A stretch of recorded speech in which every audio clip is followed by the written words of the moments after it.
এদিকে রাজধানীর বাইরে বিভিন্ন জেলায়ও জ্বালানি তেলের জন্য ভোগান্তি পোহাচ্ছেন মানুষ। অবৈধ মজুত ঠেকাতে তৎপর রয়েছে আইনশৃঙ্খলা বাহিনী। চুয়াডাঙ্গায় অবৈধভাবে জ্বালানি মজুত করা 1000 লিটার ডিজেল জব্দ করা হয়েছে। এ ঘটনায় এক ইউপি সদস্যকে জেল জরিমানা করেছে ভ্রাম্যমাণ আদালত। চাঁপাইনবাবগঞ্জের গোমস্তাপুরে কৃত্রিম সংকট তৈরি করে বিক্রি বন্ধ রাখার অভিযোগে একটি ফিলিং স্টেশনকে 50,000 টাকা জরিমানা করা হয়েছে। নোয়াখালী সদরে বসত বাড়িতে লুকিয়ে রাখা 1200 লিটার পেট্রোল সহ 3 জনকে গ্রেফতার করেছে জেলা গোয়েন্দা পুলিশ। এ সময় একটি পিকআপ গাড়িও জব্দ করা হয়। 3টি প্রতিষ্ঠানকে 85,000 টাকা জরিমানা করা হয়েছে বরিশালের বাবুগঞ্জে।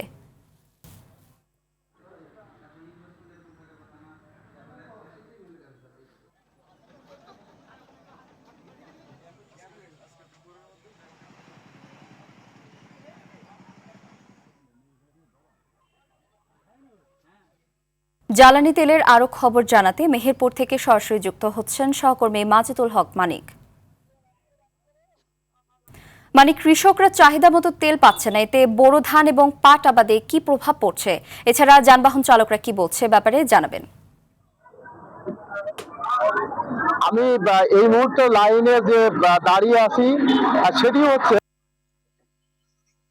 ছোট ছোট কন্টেনার নিয়ে চাষিরা সেই ভোরবেলা থেকে অপেক্ষা করছেন।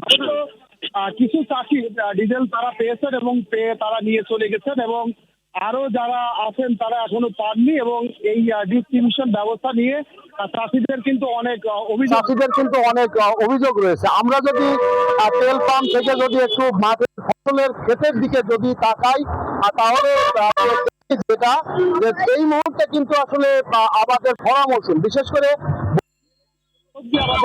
মাঠে চাষ দরকার এবং যে খরা, এই খরায় পানি অন্য যে কোনো সময় চেয়ে বেশি দরকার, সেচের পানি।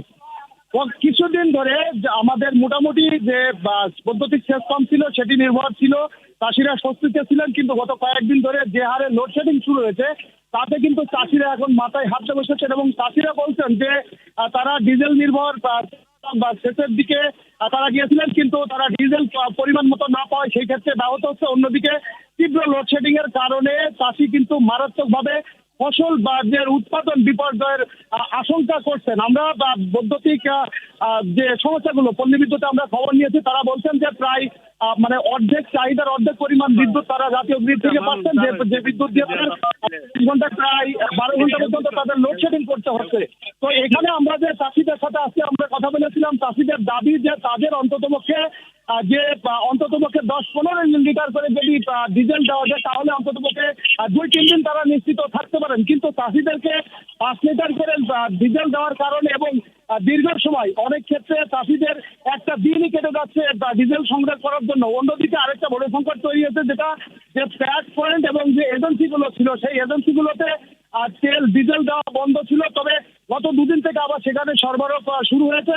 সেইগুলো যদি চালু করা যায় তাহলে 20 কিলোমিটার 30 কিলোমিটার দূরে একজন চাষিকে এসে ডিজেল সংগ্রহ করতে হবে না। তো ডিজেল নিয়ে যদি আমরা যদি আরেকটু চিত্র বলি, সেটা আমাদের প্রশাসন শুনিয়েছেন যে তারা একটা সুস্থ বিতরণ ব্যবস্থার মধ্য দিয়ে চাষিদের হাতে স্বস্তি পায় সেই ব্যবস্থা করবেন। এটা চাষিরা শুনে তারা মোটামুটি বেশ আশ্বস্ত হয়েছেন এবং সামনের ভালো কিছুর জন্য চাষিরা তাকিয়ে আছেন। রাকা